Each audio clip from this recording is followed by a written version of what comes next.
Indonesian. I wanted an Indonesian Bible to master a few words of the Indonesian. So I went to the Bible house in Durban. My city in South Africa has got a Bible house where they sell Bibles, specialize in Bibles in different languages. I want an Indonesian Bible. They said they haven't got it. Okay. I said, try Johannesburg. They might have it. So when I went to Johannesburg, I go to the Bible house in Johannesburg. And I go and search for this Indonesian Bible. And I got it.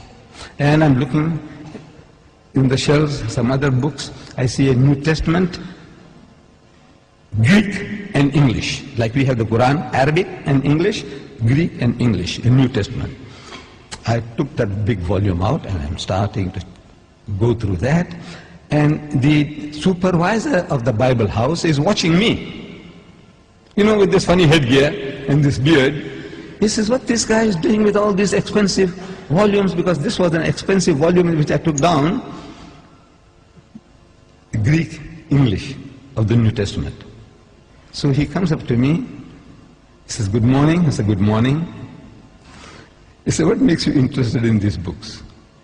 I said, no, I do comparative religion, and I have come across something here in this Greek English of the New Testament that can be of use to me.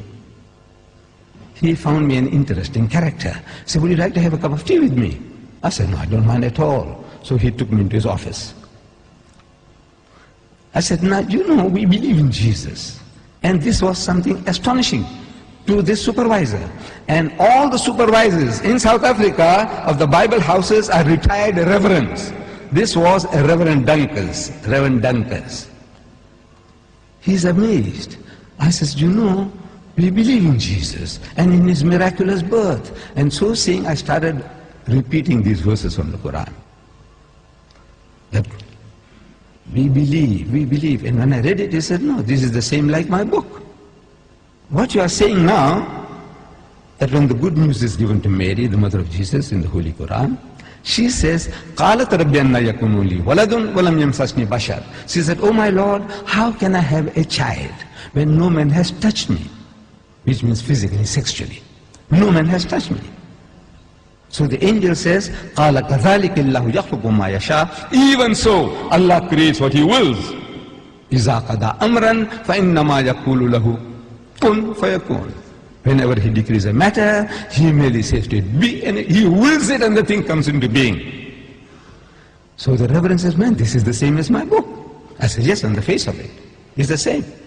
But if you look at it intently, you'll find the difference between my version and your version is chalk and cheese. You people know chalk and cheese? You know the difference between chalk and cheese? The Canadians didn't know. The Canadians, I'm telling you, when I went to Canada, I spoke about chalk and cheese. They didn't hear that phrase before. We, the English people in South Africa, we know, everybody knows chalk and cheese. Chalk and cheese may look like white, but it's that's poles apart. You can't eat chalk, but you can eat cheese. But the Canadians didn't know. The Canadians didn't know. I'm telling you. I don't know whether you people know. Difference between chalk and cheese. The poles are, in other words, poles apart. So they said, how? I said, you know, in the Holy Bible, in the Gospel of St. Luke, we are told when this good news was given to Mary, the mother of Jesus, about the birth of the Holy Son, she says, how can this thing be when I know not a man? In the biblical language, no means sex. No to know means no sexually. Not she doesn't know a man. She knows her uncle, her fathers, her neighbors. Surely she knows other men. But no. No in the biblical language means sex. In the Quran it says, no man has touched me. Again, it means not touched me, means had sex. Both the Quran and the Bible are saying the same thing. The replies to them are revealing. In the Holy Bible, the answer to Mary's protest was that the Holy Ghost will come upon thee.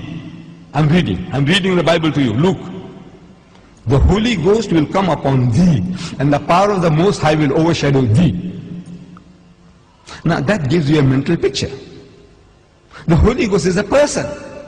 That's what the Christians say.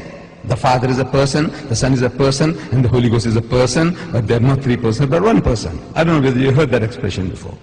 But He's a person. This Holy Ghost will come on Mary. How? See, it gives in your mind. It makes you think how. Like a man and a woman, like a bull and the cow. How? The Almighty will overshadow her. How? No, it gives you a mental picture. So I'm suggesting that it gives you a mental picture.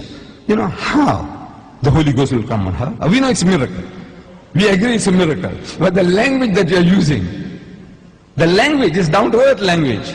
The Quran says, وَإِذَا قَضَى أَمْرًا فَإِنَّمَا يَقُولُ لَهُ كُن فَيَكُونُ. For God to create Jesus without a human father, He says, kun, He says, be, and it is. For Him, it's just to will it, and He comes into being. So, I'm asking the Reverend, I said, now between these two versions, we are both trying to say the same thing. We are both trying to give the same message, that He was born miraculously. There's no doubt about that. But I said, which version would you prefer to give to your daughter? The Quranic version or the biblical version? We are both trying to say the same thing. He said, he bowed his head down in shame, and he said he would prefer to give the Quranic version. This is Reverend Dunkers, the head of the Bible Society in Johannesburg.